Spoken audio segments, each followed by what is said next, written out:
Hello दोस्तों, नमस्कार। Political science learning में आप सभी का स्वागत है।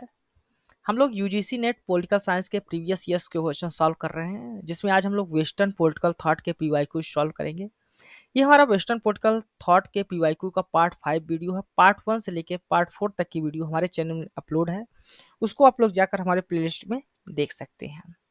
आइए देखते हैं आज का जो पहला क्वेश्चन है वो क्या कह रहा है। Who said that the political work is a life blood of all economic work. तो कौन कहता है इनमें से कि जो पॉलिटिकल वर्क होते हैं वो लाइफ ब्लड होते हैं सभी इकोनॉमिक वर्क के। तो ये माओ जेडांग का स्टेटमेंट है। माओ जेडांग अपनी बुक लिखते हैं ऑन कोएलिशन गवर्नमेंट, उसमें ये स्टेटमेंट देते हैं कि जो पॉलिटिकल वर्क्स होते हैं वो लाइफ ब्लड होते हैं। ऑल इकोनॉमिक वर्क, जितने भी आर्थिक कार्य होते हैं उन सबका लाइफ ब्लड के रूप में कार्य करते हैं, जो हमारे राजनीतिक कार्य होते हैं वो। नेक्स्ट क्वेश्चन है the idea of justice as a fairness in Rawlsian theory flow from. जो idea of justice as a fairness है जॉन रॉल्स की थ्योरी का, उसमें किस बारे में इंपॉर्टेंस दिया जाता है, तो उसमें इंडिविजुअल्स को इंपॉर्टेंस दिया जाता है। तो जॉन रॉल्स अपनी जो थ्योरी ऑफ जस्टिस देते हैं, जस्टिस एज ए फेयरनेस, उसमें कहते हैं कि जो जस्टिस एज ए फेयरनेस है वो जो है तो कम्प्लीटली कॉन्ट्रैक्ट थ्योरी नहीं है इसमें, बल्कि इसका जो पर्पज होता है वो एलोकेट करना होता है। जो कोऑपरेटिव सरप्लस ऑफ रिसोर्सेस होते हैं कि वो किस प्रकार से एलोकेट किए जाते हैं सोसाइटी में इंडिविजुअल्स को, तो वो इंडिविजुअल्स को ज़्यादा महत्व देते हैं अपनी थ्योरी ऑफ जस्टिस में। फिर नेक्स्ट क्वेश्चन है theory of forms and allegory of caves is related to. Theory of forms और एल्गोरी ऑफ केव्स किस थिंकर से एसोसिएटेड है, तो प्लेटो से एसोसिएटेड है। प्लेटो जो है तो अपनी एल्गोरी ऑफ केव का थ्योरी सिद्धांत देते हैं, और उसमें कहते हैं कि जो एल्गोरी ऑफ केव होता है उसमें ह्यूमंस जो है तो केवल वर्ल्ड का जो ट्रूथ है उसका इल्यूजन मात्र देखते हैं, वो बल्कि जो सत्यता है, ट्रू फॉर्म्स है, उसका शैडो देखते हैं, सत्य को नहीं देख पाते। और ये सत्य को देखने के लिए उनको थ्योरी ऑफ फॉर्म्स का नॉलेज होना चाहिए, तो वो थ्योरी ऑफ फॉर्म्स को डेवलप करते हैं। उसका मतलब होता है थ्योरी ऑफ फॉर्म जो हो तो एब्स्ट्रैक्ट फॉर्म्स होते हैं, जैसे ब्यूटी हो गया, जस्टिस हो गया, इन सबको रिप्रेजेंट करते हैं। ये मोस्ट एक्यूरेट रियलिटी होती है। ठीक।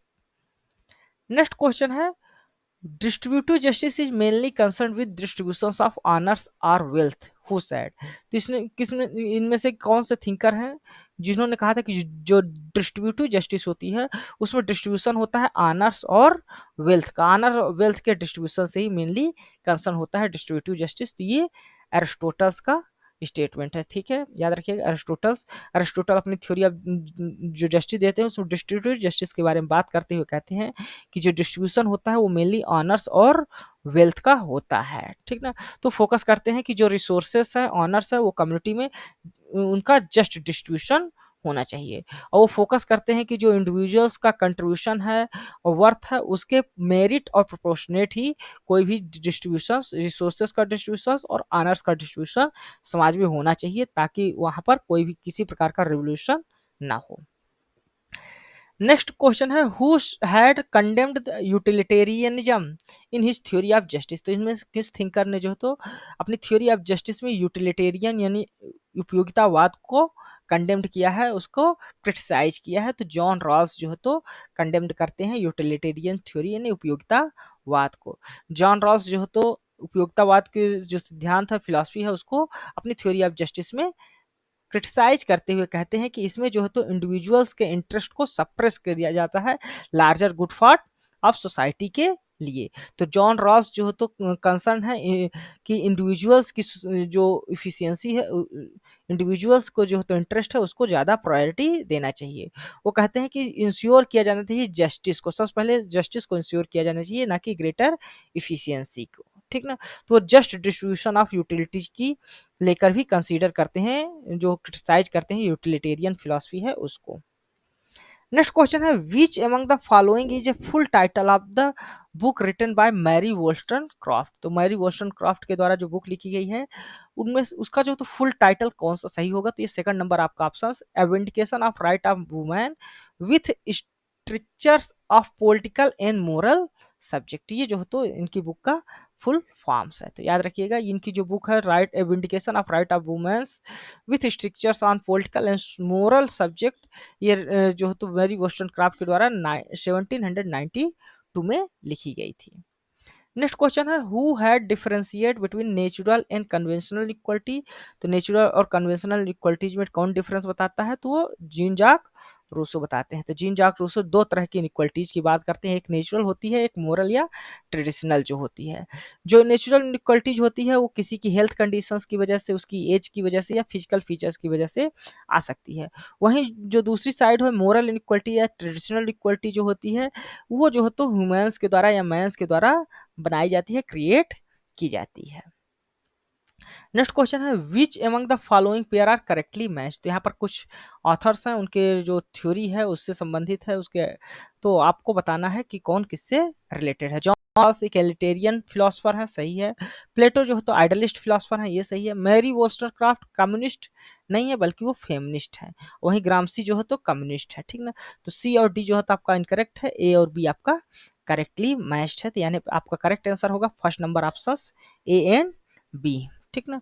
तो जॉन रॉल्स इगलिटेरियन फिलोसफर हैं, वो इगलिटेरियन लिबरलिज्म और की बात करते हैं, वो समाज में सभी को इक्वलिटी की बात करते हैं, ठीक ना। उसी प्रकार प्लेटो जो है तो आइडलिस्ट फिलोसफर हैं, वो आइडलिज्म की बात करते हैं, आइडिया वर्ल्ड ऑफ आइडिया में विश्वास करते हैं, ठीक। नेक्स्ट क्वेश्चन है which of the following are two correct regarding the adoption of inductive methods. इनमें से कौन से दो हैं जो इंडक्टिव मेथड्स को, जो थिंकर्स के बारे में बताना है कि जो इंडक्टिव मेथड्स को अपने वर्किंग या फिलॉसफी में यूज करते हैं।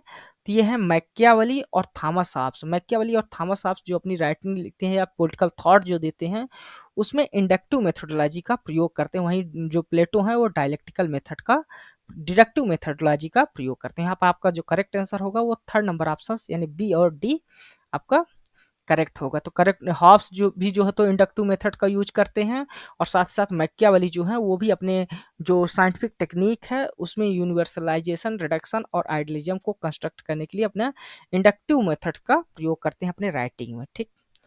विच नेक्स्ट क्वेश्चन है which of the following are two are correct. यहाँ पर दो आपको करेक्ट स्टेटमेंट फाइंड आउट करने हैं प्लेटो के बारे में, ठीक ना।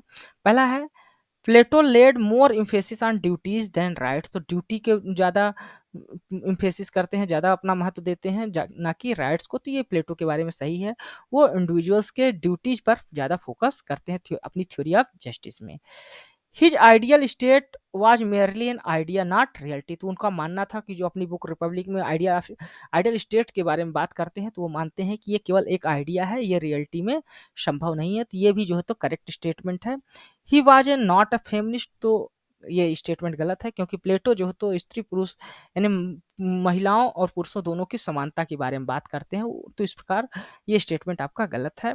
और डी नंबर स्टेटमेंट है he did speak about the class state. Class state की बात नहीं करते, वो कम्युनिज्म की बात करते हैं, प्रॉपर्टी और वाइफ के कम्युनिज्म की बात या प्रॉपर्टी और वाइफ के कम्युनिज्म की थ्योरी देते हैं। तो यहाँ पर आपका सी और डी जो है तो स्टेटमेंट इनकरेक्ट है, ए और बी जो है तो स्टेटमेंट करेक्ट है। तो यहाँ पर आपका जो करेक्ट आंसर होगा वो फर्स्ट नंबर ऑप्शन यानी ए और बी करेक्ट होगा। तो प्लेटो आइडिया ऑफ जस्टिस देते हैं जिसमें वो इम्फोसाइज करते हैं किसी भी व्यक्ति की जो ड्यूटीज होती हैं, कर्तव्य होते हैं, उस पर ज़्यादा फोकस देते हैं। वहीं एरिस्टोटल जब अपनी थ्योरी ऑफ जस्टिस देते हैं तो उसमें राइट्स को ज़्यादा इंपॉर्टेंस देते हैं। और साथ ही साथ प्लेटो जो है तो अपनी बुक रिपब्लिक में ये बात करते हैं कि जो आइडियल स्टेट है वो कभी भी पॉसिबल नहीं हो, केवल एक आइडिया है, ठीक ना, रियलिटी में संभव नहीं है।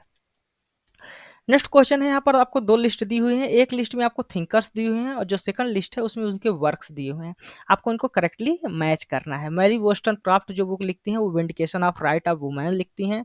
ग्रामसी लिखते हैं द प्रिजन नोटबुक लिखते हैं। फ्रेंड्स फैनन लिखते हैं और the rest of the earth लिखते हैं। और जॉन रॉल्स जो बुक लिखते हैं वो पॉलिटिकल लिबरलिज्म लिखते हैं। तो यहाँ पर आपका जो करेक्ट आंसर होगा ए का थर्ड, बी का फोर, सी का वन और डी का सेकंड, यानी सेकंड नंबर आपका ऑप्शन जो है तो यहाँ पर करेक्ट है। तो मैरी वोस्टनक्राफ्ट बुक लिखती हैं vindication of right of women जो 1792 में लिखा जाता है। ग्रामसी जो बुक लिखते हैं द प्रिजन नोटबुक 1948 में लिखते हैं। फ्रेंड्स फैनन अपनी बुक लिखते हैं the rest of the earth 1961 में लिखते हैं। वहीं जॉन रॉल्स जो अपनी बुक लिखते हैं पॉलिटिकल लिबरलिज्म 1993 में लिखते हैं।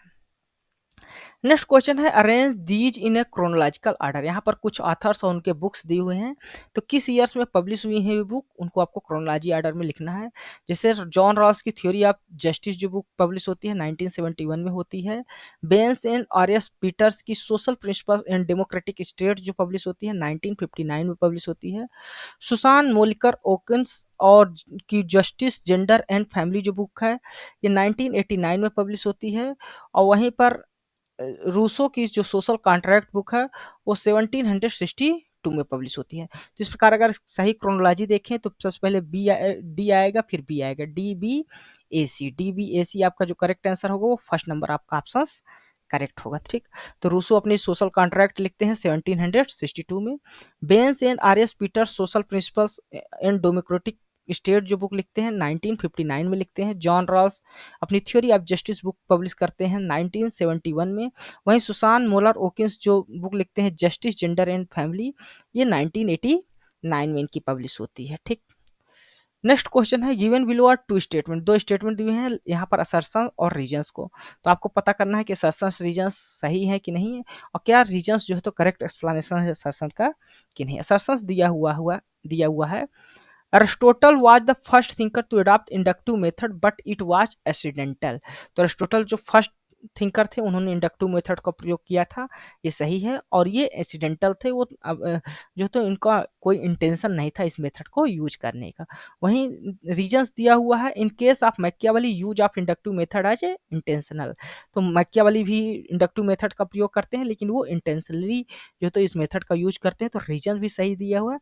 लेकिन यहाँ पर करेक्ट एक्सप्लेनेशन नहीं है रीजंस जो है तो असर्शंस का। तो करेक्ट आंसर आपका जो होगा वो B number option, second number option होगा कि बोथ असर्शंस और reason are true but reason is not a correct explanation of assertions. ठीक,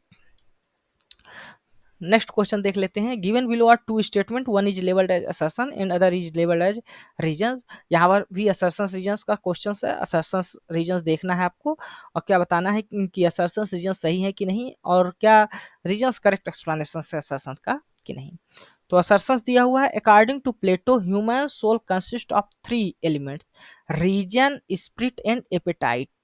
एप्टीट्यूड नहीं होगा बल्कि क्या होगा, एपेटाइट होता है। तो यहाँ थ्री स्टेटमेंट ये जो तो असर्शंस आपका प्लेटो के बारे में गलत है। वहाँ इनका जो थ्री एलिमेंट्स होते हैं, सोल कंसिस्ट होती है जो बनी होती है रीजन से, स्पिरिट से और एपेटाइट से यानी भूख से। ठीक ना, तो असर्शंस आपका यहाँ पर इनकरेक्ट है। रीजंस दिया हुआ है the state is individual rate large. जो स्टेट होता है ये इंडिविजुअल्स का एक्सटेंशन होता है, तो ये करेक्ट स्टेटमेंट है। रीजन यहाँ पर सही हुआ है, असर्शंस आपका गलत है। यानी कि आपका जो करेक्ट आंसर होगा वो assertion is false but reason are is true, यानी फोर्थ नंबर आपका ऑप्शन यहाँ पर करेक्ट होगा। ठीक ना, तो यहाँ पर असर्शंस आपका फॉल्स दिया हुआ था जबकि रीजंस जो है वो ट्रू दिया हुआ था। तो तीन क्वालिटीज की जो बात करते हैं प्लेटो, वो स्पिरिट, रीजन, स्पिरिट और एपेटाइट की बात करते हैं, और साथ ही साथ वो मानते हैं कि स्टेट जो है तो इंडिविजुअल्स का रेट लार्ज होता है और दोनों जो है तो लाइक माइंडेड होते हैं। जो स्टेट होता है और जो इंडिविजुअल्स होता है उनमें आइडेंटिकल यानी एक रूपता देखने को मिलती है। ठीक ना, तो धन्यवाद दोस्तों, ये था हमारा वेस्टर्न पॉलिटिकल थॉट का पार्ट 5 वीडियो। ये वीडियो आपको हमारा कैसा लगा आप अपने कमेंट्स के माध्यम से हमें जरूर बताइएगा। साथ ही साथ आप हमारे इस वीडियो को लाइक करें, हमारे इस चैनल को सब्सक्राइब करें ताकि जो इस तरह की आगे आने वाली वीडियोज हैं वो आपको मिल सके। धन्यवाद, थैंक यू।